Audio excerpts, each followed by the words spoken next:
Okay, it's a question that I've been asked lots and lots of times within the comments of various different videos that I've created, and that is, how do you create the colour palette for the painting tutorials that I actually show in my video? So I'm just going to show you the the thinking behind how I actually put that together. So I've got a photo here that I've just taken out of my bedroom window. Just gives you a bit of a view of the kind of surroundings, and I'm going to create a colour palette. So if I go into my colours, go into my palettes, I'm going to create another palette and set it as default, so that now when I go to my general area here, you can see that this is an empty field now at this point. So what I'm going to recommend really that is done at this point is to start to break down the main kind of features, the main areas of your landscape, and then start to put them in a place where you're going to roughly remember where those colours apply to. So for example, I'm going to create a colour scheme, a colour palette for the sky area first. So obviously we've got a background blue area, but the actual blue does change, it's on a gradient.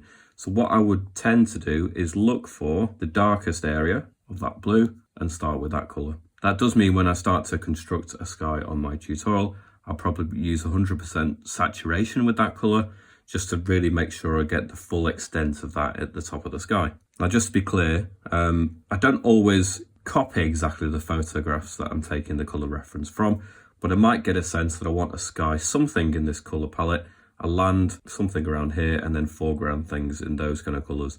So I'll take this as a colour reference and then maybe interpret it into a different piece of work entirely. Anyway, so I've got the top blue, and then I might look somewhere for perhaps the lightest of the blues in the sky and put that there. So that's going to get me so far for the actual background. The next thing I would probably do is think about the clouds. So again, I might start with one of the darkest colours. Now you can see in this area, it's quite a dark grey colour. So I'll press on that and I'll start adding the colours for the clouds now. There's not too many colours for the sky, so I'll keep that all within the one range. The next thing I'm going to do is find another suitable colour. You can see there's a dark grey here, but then there's like a grey blue in the background here as well. So I'm going to put that one on there. So if you're not sure what I'm doing here, I'm pressing and holding until it actually selects the colour, and then I can just tap it into the colour palette area and it just drops the colour that I've just selected for there and puts it in there. Okay, so I've got this slightly darker colour there, but as you can see, there's a lighter version, so I can maybe just add that too. And now I'm going to start getting into some of the lighter colours now. So within maybe a section like this, I might go for that colour, and you can see it's definitely got more brighter, more yellowy hues going off in that colour. And now it's a question of, can I find more versions of that kind of colour range, maybe a brighter version?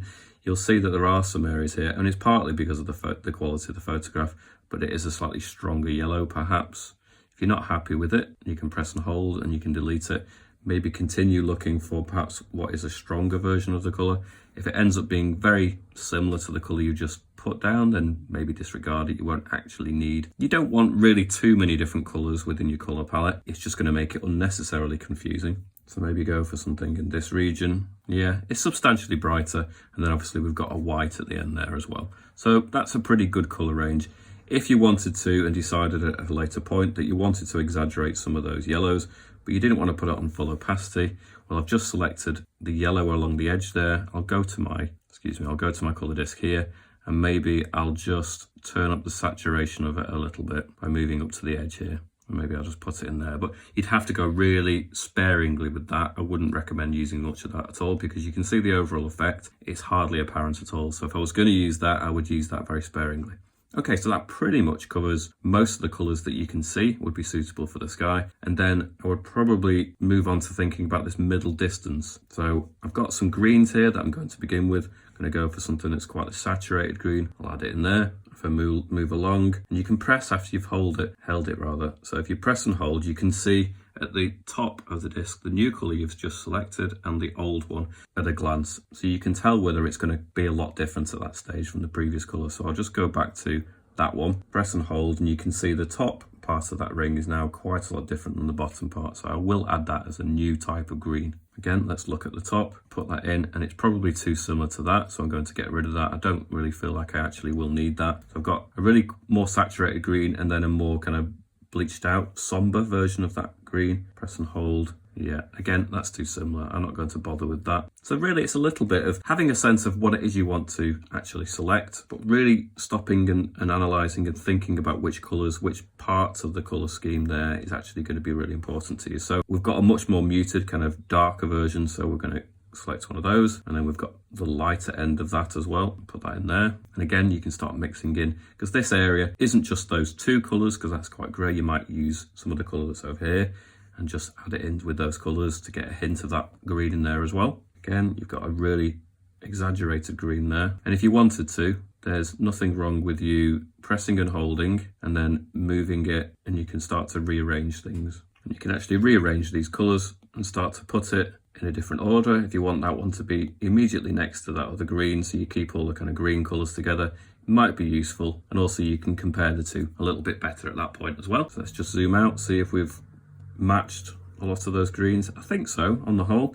There might be the odd colour here. We've got a slight, almost kind of purpley colour coming into the mix, but that pretty much does most of the colours up there. I might just look down here, see if there's any extra colours that I think are significant enough to add them in quantity. Again, that's quite similar to the other grey, so I probably wouldn't bother with that one. I'm just mainly looking at the natural features in that area. Yeah, and I think that will do. So now I'd perhaps move on to what might be more the bottom row here and more the foreground elements. So I would perhaps consider doing the building colour, grey colour for the roof. Before I do that, in fact, maybe I could get a couple of variations on building colour. So I've got like the lightest version, maybe the version where it's in shadow a little bit more. Let's zoom out, have another look. Let's see whether the foreground ones are a bit brighter. Yes, they are. I think between those three, that probably covers it for the stone kind of look of the buildings.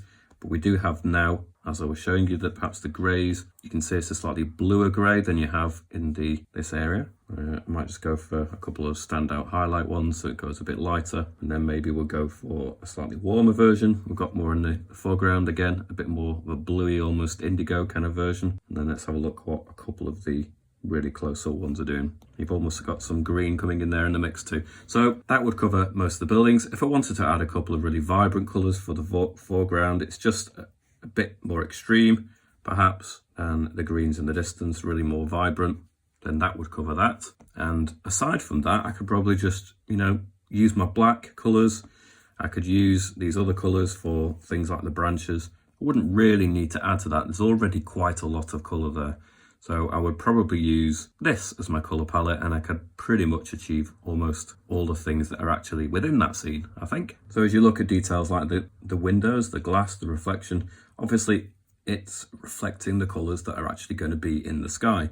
And aside from anomalies, sort of like the colours of cars, if you were going to go and do those kind of detail in this particular landscape, and not unusual features like that, I think that covers the main part of the image. And certainly if I was going to do an image like this, I'd probably just focus on the sky, the land, a suggestion of the buildings, and then the foreground natural elements anyway.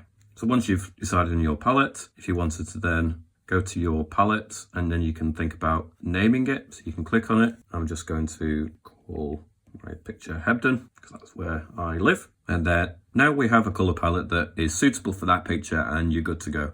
Now, obviously, in terms of how you structure it, I kind of talked you through my main kind of logic, my thinking. So I would start with the blues, use the two different blues, dark at the top, lighter at the bottom. Then I would start to build up the clouds with these colours. Then I would start to add in the kind of distant land using these colours. And then I would be adding the foreground elements of the buildings using these colours.